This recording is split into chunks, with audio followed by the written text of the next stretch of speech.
All right, welcome to part 2 on how to play a game of Mahjong. In my last video, I showed you how to set up the game like this with the walls, and now we are ready to play. So what you do is you take the dice, and everybody takes a turn rolling the dice. Whoever gets the highest number will become the dealer, or better known as East. So let's say everybody rolls, and let's say I roll and I get the higher number and I get 6. So that means that I'm going to be the East. So then the East will take the dice again and they'll roll. And that second roll will tell them where they're going to break the wall. Just like cutting a deck of cards in a card game, breaking the wall randomizes the game. So in this case, I rolled an 8. So that means I need to break my wall starting from the right side of my rack. I'm going to count to the number 8. 1, 2, 3, 4, 5, 6, 7, 8. Some people like to place their dice on top of that 8th one so that they know where their wall is going to break. So there's many different ways you can break your wall. What I like to do is push my entire wall out, and then I like to bring back the tiles that are not supposed to go out. So those original 8 that I counted out, because that's what the dice said, those stay on the wall and those will be the last ones played with. So then this is where we will start dealing the tiles from. Now, when you are new, many people like to turn the last 2 tiles to create a tail, just so that we know where to start grabbing tiles from. But you don't have to do that. It's not a rule. And I think most tournaments, they don't actually let you do that. But just for today's purposes, we'll go ahead and we will make our little tail. Another way to remember the tail, like the side that you do not grab, is that it's always going to be closest to the next wall that will come out. So we always play to the right, but walls are always broken to the left. And we'll go over that when we get there. Okay, so East has broken the wall, and now it's time to deal the tiles. Many people, depending on house rules, if the East sometimes will deal your tiles to you if it's a house rule, but in most standard games, everyone will grab their own tiles. So just for this purpose, I'm going to be touching the tiles, but in a real game, everyone would grab their own tiles. So the first thing that happens is the East is going to take 4 tiles like this, and that's going to be their first. Usually you put it behind your rack. I'll just put it on just so you can see.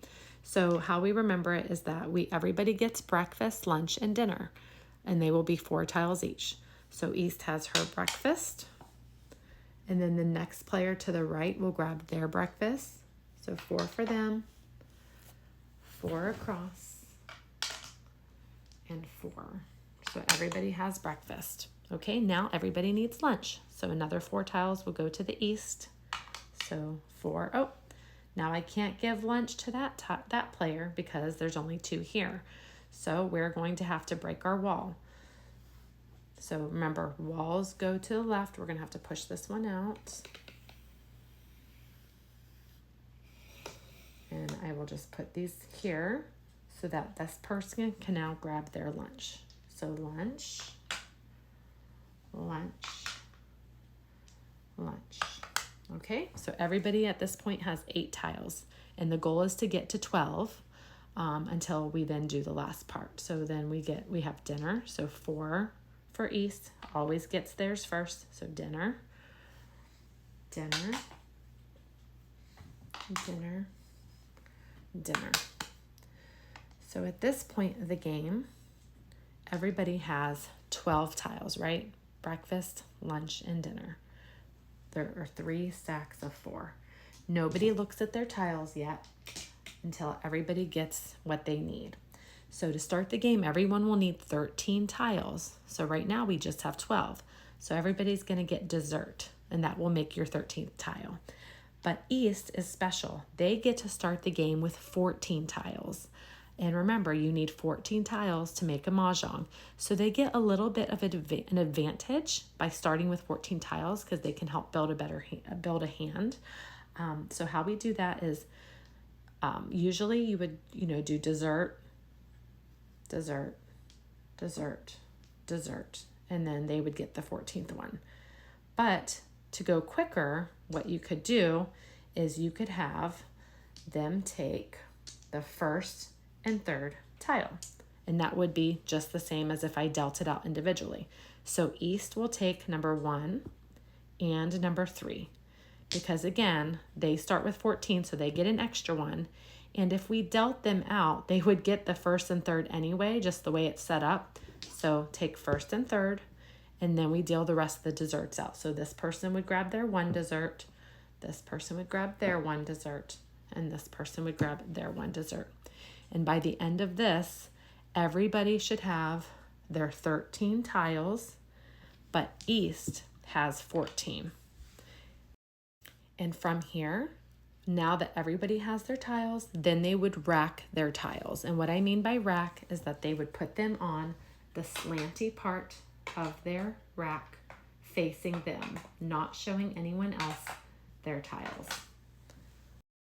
All right, now everybody has their tiles. They're all set up on the slants and no one else can see your tiles.